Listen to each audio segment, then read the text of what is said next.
நண்பர்கள் அனைவருக்கும் வணக்கம். இன்னைக்கு நம்ம அந்த வீடியோல இவர்களும் 1000 ரூபாய் பெறலாம் என்ற அறிவிப்பு வெளியாகி இருக்கு. ஸோ அதை பத்தி தான் இப்ப நம்ம பார்க்க போறோம்.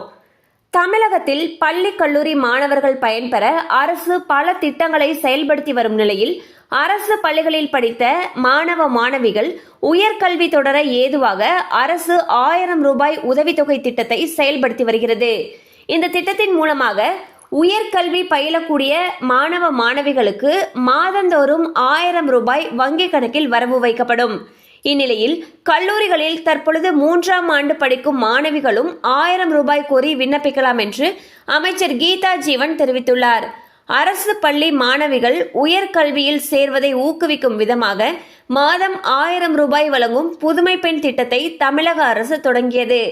2022ஆம் ஆண்டு இந்த திட்டம் தொடங்கப்பட்ட நிலையில் அப்போது கல்லூரிகளில் 1ஆம் ஆண்டு சேர்ந்த மாணவிகளும் விண்ணப்பிக்கலாம் என்று அமைச்சர் தெரிவித்துள்ளார். ஸோ பாத்தீங்கன்னா தமிழக அரசு பள்ளிகளில் படித்த மாணவர்களுக்கு உயர்கல்வியில் சேருவதை ஊக்குவிக்கிறதுக்காக மாதம் 1000 ரூபாய் வழங்கக்கூடிய திட்டத்தை செயல்படுத்திட்டு வராங்க.